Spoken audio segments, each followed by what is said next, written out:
Bonjour tout le monde. La vidéo d'aujourd'hui, c'est à propos de la carrosserie. Moi, je suis euh, un soudeur, puis je suis le président et fondateur de Fabrication MR. On fabrique des produits en aluminium pour l'extérieur des vannes, principalement des vannes. Comme on le voit sur la photo, là, ça c'est mon véhicule personnel, puis c'est ce véhicule-là qu'on va réparer aujourd'hui. Je sais qu'il y a beaucoup de gens ici qui ont des véhicules âgés puis qui veulent se monter, qui veulent faire des autoconversions, puis qui ont besoin de faire des réparations sur la carrosserie, qui n'ont pas nécessairement le temps ou le budget pour aller chez un carrossier faire refaire en neuf leur van, puis qui veulent le faire eux-mêmes. Moi, j'ai une formation aussi en carrosserie, puis je voulais vous donner un petit exemple pour que vous soyez en mesure de faire des réparations qui sont durables, parce que je trouve que c'est tout à votre honneur de le faire vous-même, mais c'est plate de voir qu'il y a des gens qui mettent beaucoup de temps puis du matériel pour arriver à un résultat que, tu sais, une saison plus tard, la rouille elle revient. Fait que je vais aller sur la première photo, là, qui est pas celle-là. Comment je vais faire pour aller à la photo qui est ici? Fait que là, c'est la section qu'on va réparer. Là, on voit comme il y a une petite ligne, là, mais c'est parce que j'avais mis un collant blanc pour cacher la rouille en attendant. Euh, Là, on voit par terre le morceau que j'avais déjà préfabriqué à partir de la pièce existante. Dans le fond, j'ai tracé sur la tôle, puis je suis venu au marteau la former pour être capable de la replier en arrière. Mais là, la première étape, en fait, c'est de délimiter la zone qu'on veut réparer. Puis là, ben, on va la couper. Fait que là, je commence par couper la rouille. On voit ici, là, sur ces deux photos-là. D'abord, j'ai fait un trait au disque 4 pouces et demi sur une meuleuse à angle pour couper le haut de la tôle, puis enlever vraiment un petit peu plus de tôle que où ce qu'on voit la rouille, pour être sûr d'avoir juste du métal sain. Puis après ça, ben, on voit que je prends un disque avec une meule pour venir sabler la paroi extérieure. Parce qu'en fait, ce qui arrive, c'est que la tôle, elle est repliée par-dessus l'autre tôle qui forme le châssis de la porte. Puis en venant la meuler comme ça, je peux enlever la partie extérieure, elle va me tomber dans les mains si on veut. Fait que c'est ça que ça donne. Fait que, comme on voit ici, il y a beaucoup de rouille aussi à l'intérieur du châssis. Puis c'est pour ça que je voulais faire la vidéo, c'est parce que souvent, je vois que les gens, ils vont venir gratter ou meuler la rouille à l'extérieur, les bulles, appliquer un mastic, puis faire une peinture. Puis c'est pas suffisant. Puis c'est pas une réparation qui va durer dans le temps, parce que la rouille, elle vient 90% du temps de l'intérieur du véhicule.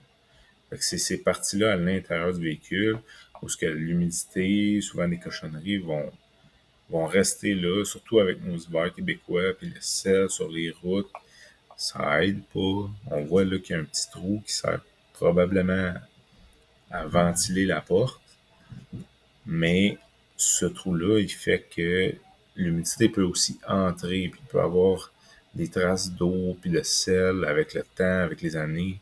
Ça va venir faire rouiller l'intérieur de la porte. Puis une fois qu'on voit des bulles à l'extérieur, sur la porte, ben il est trop tard. Là. On peut pas juste meuler puis rajouter. Il faut vraiment changer la tôle.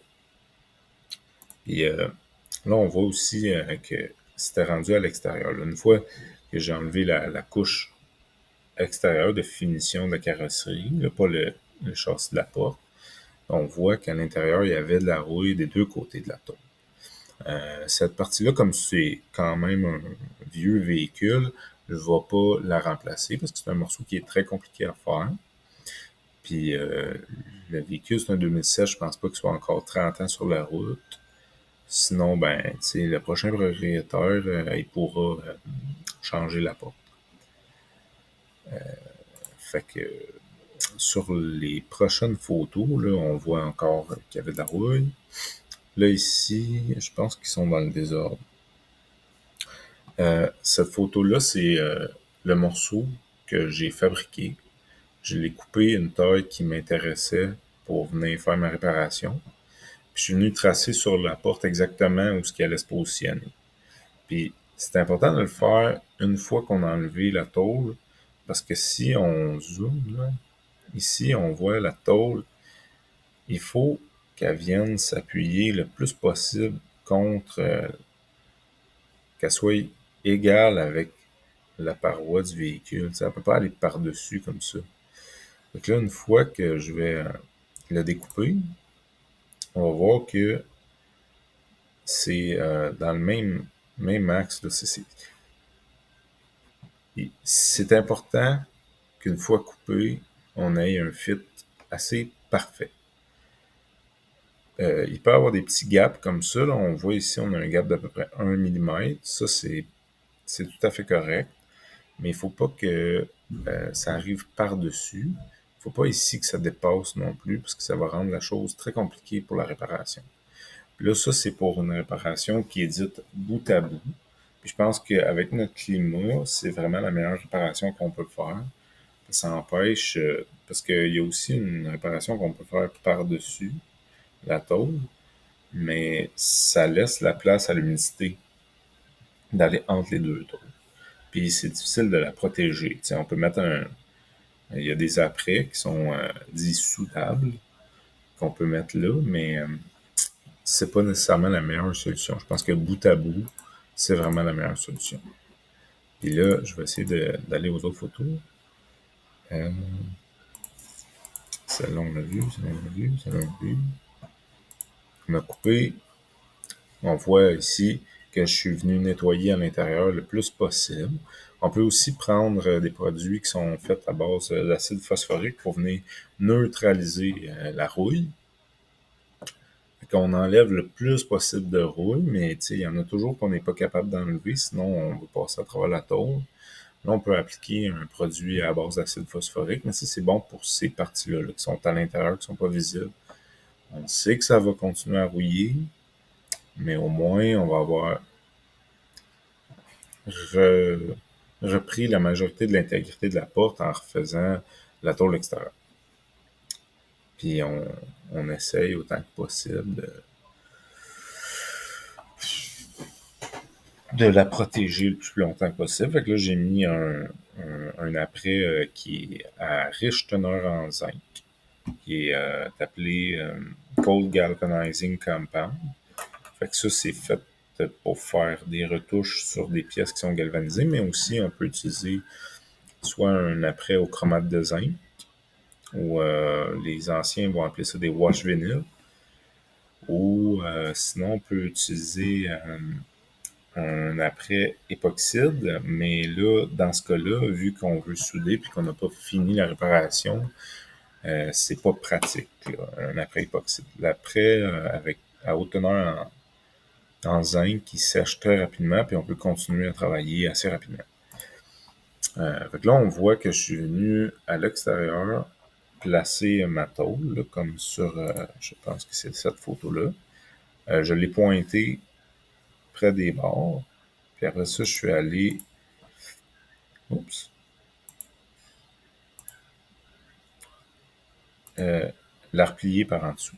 Moi, j'avais déjà plié cette tôle-là. Si jamais c'est trop difficile pour vous de plier une tôle, vous pouvez prendre une tôle. Moi, ce que j'ai déjà fait, c'est de prendre une tôle d'un gabarit un peu plus épais. Il faut dire que le gabarit d'une tôle de carrosserie, c'est entre gauge 20 et gauge 28.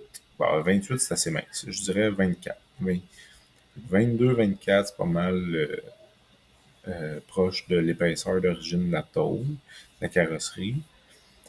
Puis sinon, on peut y aller avec du 18 ou du 16. Du 16, là, pour vous donner une idée, un aide-mémoire, le 16 gauge est équivalent à peu près à 1,6 mm ou un 16 dans l'acier, bien sûr. Fait que si vous y allez avec du 16 gauge, vous pouvez juste faire votre morceau, le placer par-dessus euh, le châssis existant de la porte, là, qui n'est pas la finition, puis le souder là, puis juste arrondir les coins à la meuleuse, puis pour une réparation maison, c'est très correct. Mais là, on voit que moi, je l'ai replié, puis j'ai utilisé un tas, puis un marteau de carrosserie, mais ça peut être un marteau ordinaire, pour venir vraiment écraser le joint par-dessus la carrosserie. Pas la carrosserie, mais le châssis de la porte. Puis on voit qu'une fois que je n'ai fait un petit bout, je l'ai pointé au MIG. Là, moi, j'ai du MIG avec du gaz, mais il y en a plusieurs d'entre vous qui vont avoir des machines sans gaz, là, qu'on appelle au flux core. Ça peut faire la job aussi, il n'y a pas de problème. C'est juste qu'il faut être patient parce que ça pénètre beaucoup, puis souvent ça va percer la peau. Puis j'ai continué de taper ma tôle, puis je suis allé pointer tout le long du joint. Puis après ça, on arrive à l'extérieur. À l'extérieur, on pointe de façon aléatoire, point par point, jusqu'à temps qu'on ait soudé l'entièreté du joint. Fait que je pars, mettons, dans le milieu, je viens d'en faire un ici, après ça, un là-bas, après ça, un ici, puis après ça, un là, puis je y vais aléatoirement pour disperser la chaleur de façon égale, puis la déformation de façon égale, pour pas avoir trop de débosselage à faire après dans le panneau. Parce que c'est sûr que les soudures, ça fait du retrait sur le matériel. Ça tire sur le matériel, puis ça vient occasionner des bosses. Puis c'est là aussi que le joint est très important. Fait que si vous avez un petit gap, il ne faut pas qu'il soit trop important, parce que sinon ça va faire des trous. On peut voir que ici, j'ai un trou, là, le matériel a fondu plutôt que de se souder. Fait que là, il faut aller tranquillement rajouter de la soudure pour boucher le trou, puis on ne veut pas être rendu à un pouce dans le panneau tout en soudure. T'sais. Puis après ça, ben, je suis venu nettoyer le joint, puis meuler le pointage. Puis on voit la même chose. Puis à l'extérieur aussi, je suis venu nettoyer le panneau. Puis la soudure, en fait, on la meule pas entièrement. On garde un bourrelet de soudure parce que c'est lui qui va assurer l'intégrité de la soudure. Si on sable la soudure au complet, surtout qu'on est allé point par point, il y a des chances qu'on soit obligé de rajouter de la soudure parce que ça va ouvrir.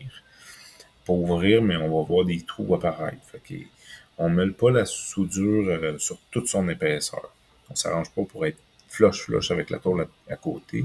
Si je zoome, on voit qu'il reste quand même un bon bourrelet. J'ai enlevé ce qui était plus haut, mais j'en ai laissé.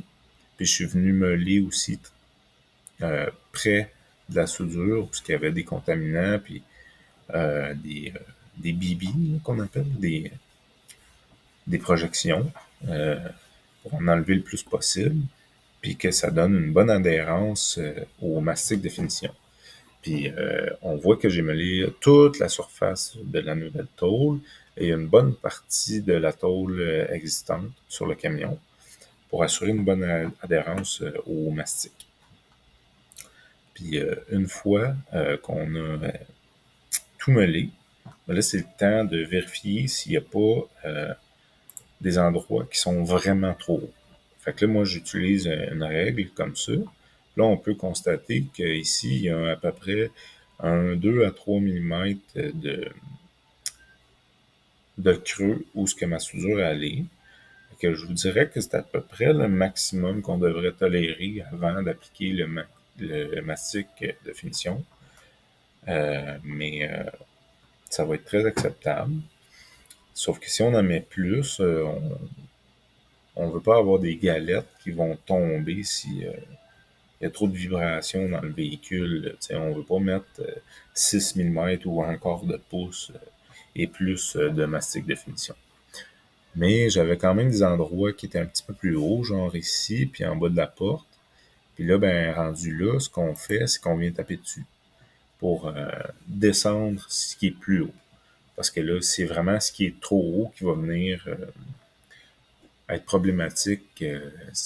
On veut pas que ça dépasse trop quand on va venir appliquer le mastic de finition, parce que sinon, il va falloir mettre vraiment trop épais, puis la job, elle sera pas belle. Fait qu'une fois que c'est tout bien nettoyé, j'ai fermé la porte pour voir si le joint était beau. Je l'ai comparé avec l'autre côté. C'était très semblable. C'était très acceptable. Puis là, j'ai appliqué ma première couche de mastic de finition. C'est assez grossier parce que je sais que je vais en avoir beaucoup à mettre. Puis pour aujourd'hui, là, ça va être la fin du vidéo. Là. Mais si vous êtes en fin de journée, vous n'avez pas le temps de continuer à travailler sur votre projet, mais vous avez fini de préparer l'aspect métallique, l'aspect soudure, l'aspect nettoyage. C'est vraiment une bonne idée de venir appliquer la couche de mastic pour protéger de l'air libre le métal nu. Sinon, vous pouvez utiliser un primer, mais il faut garder en considération qu'il va falloir ressabler avant d'appliquer la base de mastic de finition. Puis, ben, en fait, j'ai... Ah oui, j'ai mis cette photo-là parce que si vous avez... si vous êtes du genre à garder du métal ou même de le mettre à la poubelle, ben, c'est bien de replier les aspérités qui sont très, très pointues pour pas que si jamais vous fouillez dans votre bac de métal recyclé ou dans la poubelle, ça peut être même le raton laveur qui fait tomber puis vous avez à ramasser vos poubelles à terre le matin, vous ne piquerez pas sur du métal qui est très pointu, très coupant et puis pas propre. Fait que voilà, j'espère faire une autre capsule bientôt pour le reste du travail. Puis j'espère que vous avez apprécié. Merci.